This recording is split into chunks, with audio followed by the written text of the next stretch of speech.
Welcome to Comic Books and You. Today we're going to go over Peacemaker Tries Ard #1, which is a new series from DC. It is not branded with Dawn of DC, even though it's brand new and in that same time period, so it's a bit weird. This is a Black Label 17 plus series. It's not meant for kids at all, even though, well, we'll discuss it as we go through. I personally don't think it is too terribly bad. So we're going to start with our main character, Peacemaker, Christopher Smith, who's a genuine hero who loves peace. He loves peace so much that he would kill for it, or as the various people around him at that checkout say, he'd eat a bucket of poop for peace. That's when it gets a little bit over the top. But then again, this should be viewed as a comedy piece. It is not an action or a brilliant character piece. This is really a comedy.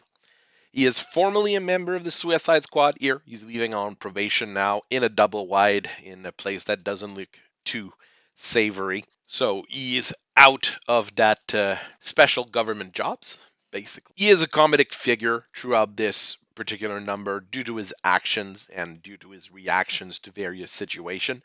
But after you're just looking into him, it goes very quickly that he is a tragic figure.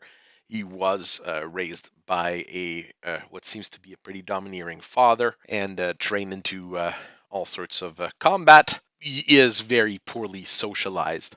He doesn't understand social cues as one should. While they are trying to go a little bit away from the John Cena look in some of the spots in there, this spot in particular here clearly shows that the current model for Peacemaker is John Cena. Let's say our antagonist in this case is Brain and Monsieur Malat, who I thought were killed in Unstoppable Doom Patrol #1. So this would be a prequel to what we see in Unstoppable Doom Patrol. Brain is a super intelligent brain in a jar, and right now he wants to get an actual body so he can have a normal life. While Monsieur Malat is a gorilla with a heavy machine gun, something that is pretty hard to disagree with, and which Peacemaker finds pretty cool, and I have to agree with that. There is a bit of an odd situation in the comic where they say that Monsieur Malat would eat a dog. Gorillas are strictly vegetarian, so that is a bit odd. But then again, we're in the DC universe where intelligent gorillas are not too unusual. See Gorilla Grodd.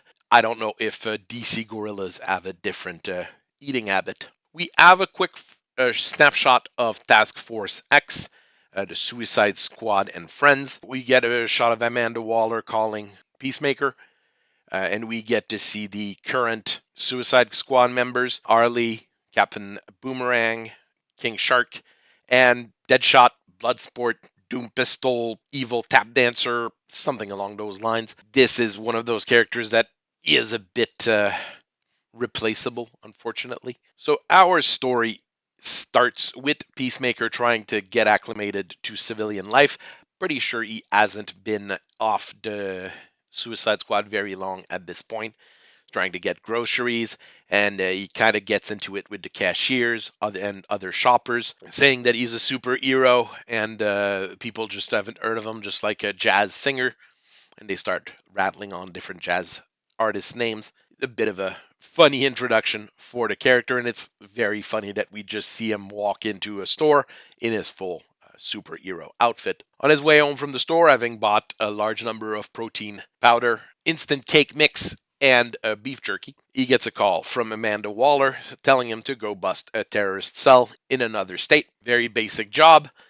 He's asked to do the job because he's the only one that's closest to it, and the fact that Task Force X is still the one paying his bills. So he accepts the job since it will promote peace, since busting up terrorists is a good thing for peace. Our poor terrorist friends get their ass ended to them. For a few of them, it's actually the second time they got their ass kicked by Peacemaker, and he gets the job cleaned up. He beats up all the terrorists in various levels of pulp, and before the police shows up, a stray dog shows up and starts barking at Peacemaker. Peacemaker becomes enamored with the dog, partly because when he was a kid, he did want a dog and his father refused. And he named the dog Bruce Wayne because he's got a little bow tie and looks like he's wearing a tuxedo. And it's a nice little dog. That appears to be a pug, one of the weirdest looking dog out there, but they're nice. Peacekeeper gets home. He gets a visit from his probation officer because he left the state and he shouldn't have. Peacemaker explained to him that he got a job from Amanda Waller and he can call her to verify. They get into a little discussion as to what he'll need to do to take care of the dog and take care of his own life because Peacemaker doesn't seem to have his proverbial shit together. So Peacekeeper has to go back to the store, buy dog food and a few things for his instant cake mix that he forgot, like eggs and oil. But while he is out, Brian kidnaps Bruce Wayne. Well, Bruce Wayne the dog, not Bruce Wayne the human, obviously. So our friend Peacemaker has to go to the water treatment station outside of town, where he meets with Brain and Monsieur Malat.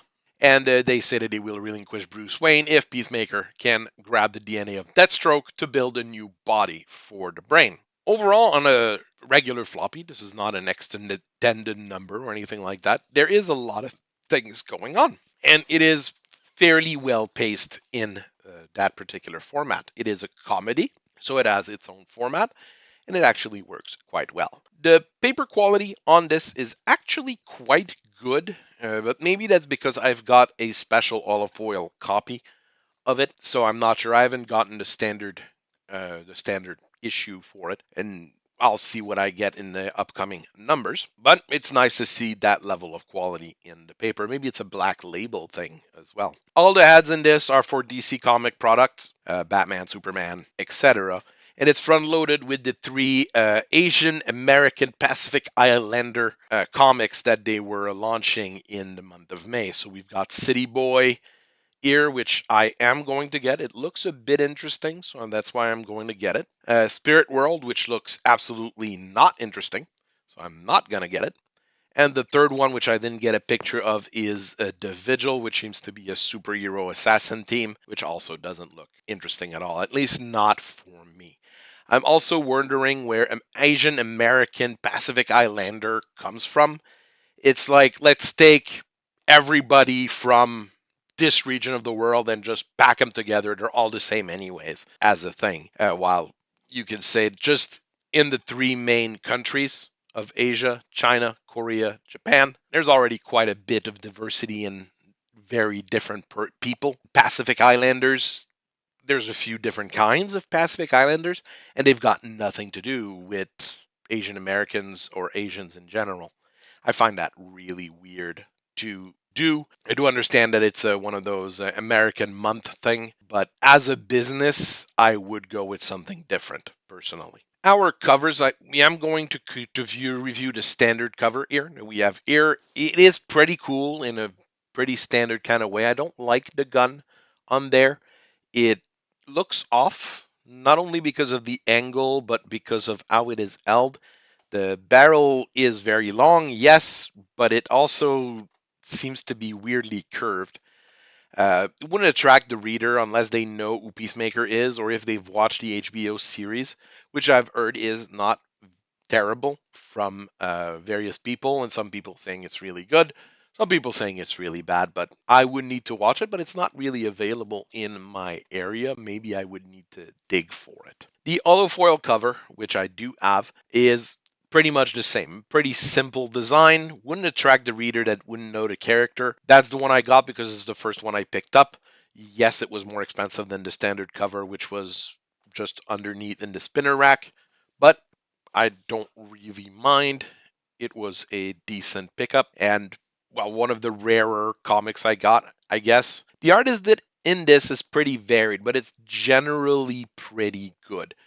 We don't have anything that's outlandishly bad. We don't have anything that's outlandishly good either, but it's nice to see the beefcake Peacemaker. I mean, he knows he's muscular and he loves his muscles. He walks around with his costume on in normal life, probably because that's the only clothes he really has. This is an interesting setup and a good look for him. Monsieur Mala is actually really good in this. Compared to Unstoppable Doom Patrol, which I've reviewed earlier, In here, he does have that very gorilla look to him, and he does facial expressions really well. I like the gorilla facial expressions. Weird to say here, Stephen Pugh is pretty good in those expressions because it is different.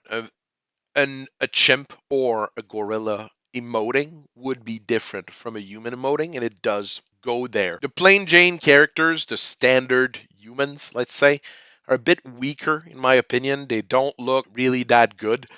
Might not be a bad thing either, because those are your normal humans. So they shouldn't be exceptional. I do like it that they are all different though. We have all sorts of different characters with different body types, different facial expressions. It's pretty varied overall. And I really like Peacemaker's expression in that panel here after he realized he just killed a city worker. There are very odd things going on in this comic. The action scene when he's fighting against the terrorist is pretty fun and pretty entertaining. We've got different forms of the panel, and the panel work there is really good. We even see and go over a speech bubble, which is kind of unusual, kind of fun. Could have used some action lines. It could have used some different formatting here and there, but I don't think that's a major issue here. Not only because the action is not at the forefront, but also because the action itself works with how it is set up. We are going to go over the story elements now. There is a strange reference at the very start of the volume to people making a movie from the Tales of the Black Freighter, which is the comic within a comic in Watchmen. Knowing DC, this could be a weird background reference, or this could be something that comes up again in the future, or setting things up in the future. I'm not too terribly sure. What I find weird as well about this is that they're basically saying, yeah, but they're gonna fuck it up because they don't know how to properly adapt things. I wouldn't make jokes about that, especially if I were DC, because they've been making their movies without knowing what they're doing 3/4 of the time.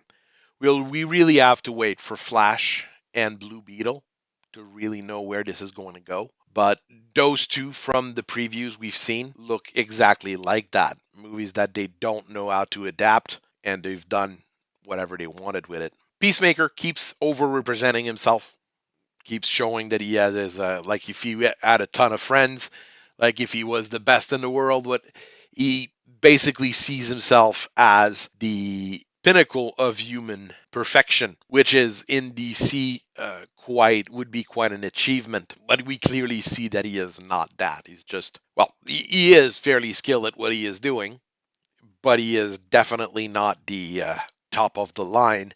If we were to compare him to someone else, we could go with Grifter, kind of in the same category, an extremely skilled fighter, extremely capable, but maybe not the best at some of the more fancy elements of real life. The terrorist cell is actually pretty nice and diverse.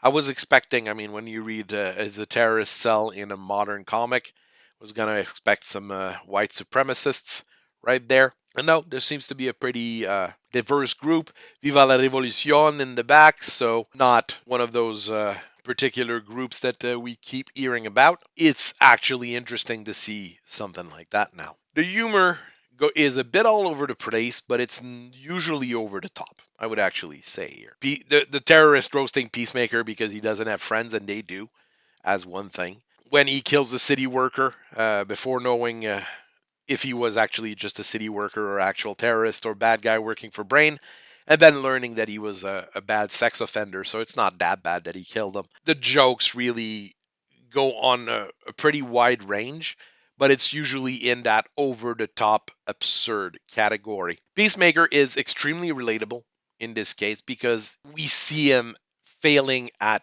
basic life skills, things that we take for granted, that we know how to do. You know, you grab a box of instant cake. Well, you better look at the ingredients because you're probably going to need margarine, maybe some oil, probably eggs. Just doesn't know those kind of things, and it makes him relatable, whatever kind of socialization level you are. He's not a sociopath like you would see some of those other anti-heroes as. Here, we just have a guy who never had a normal life in his entire life, that needs to figure out what he needs to do. Everybody can relate to that. You can also easily relate to adopting a dog, then getting home and losing that dog. It gives a positive spin to the story, even though Peacemaker is probably going to go on a rampage over this. It's still something that's relatable when we have feelings for Peacemaker because of what just happened. So this is a comedy piece, as I was saying. So it does have a bit of action, but the pacing is different from action story action, which we have in most standard superhero books.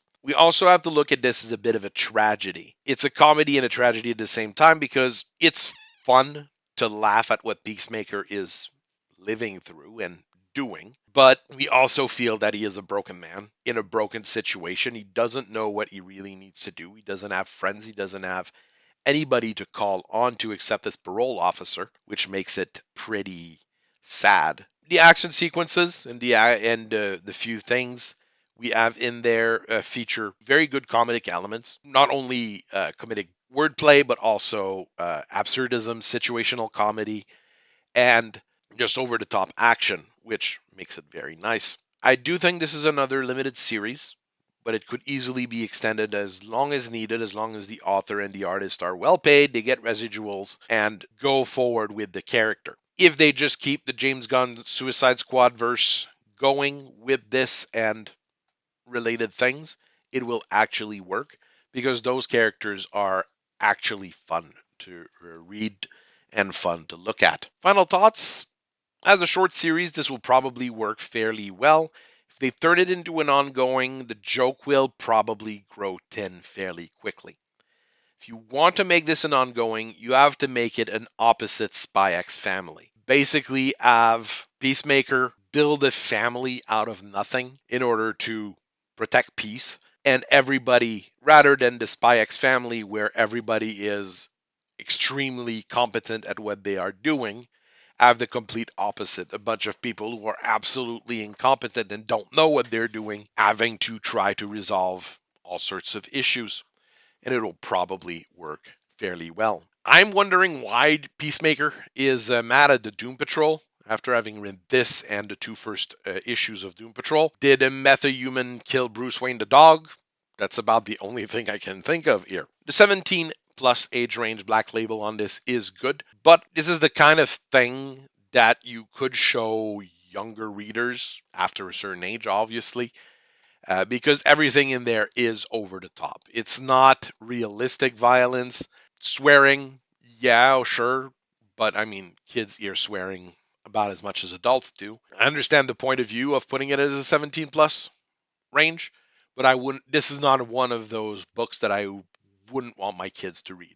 If my oldest son grabs it and reads it, he's not going to be scarred for life. Another problem I can see here is we have a known actor, known personality that's now associated with the character and that they're using as their basis for the character. If John Cena leaves the role in the future, they'll have to recreate and redo that character from the get go, which might cause other issues. Or, of course, they can keep an agreement with John Cena and keep his persona and keep his face on the character. As long as you pay residuals, I think that is a fair thing to do. So as soon as the next number comes out, we're going to look at it, I think, or in the week after. Keep reading comics, keep enjoying them. I'll keep reviewing them, and I hope you have a very good day. Bye-bye.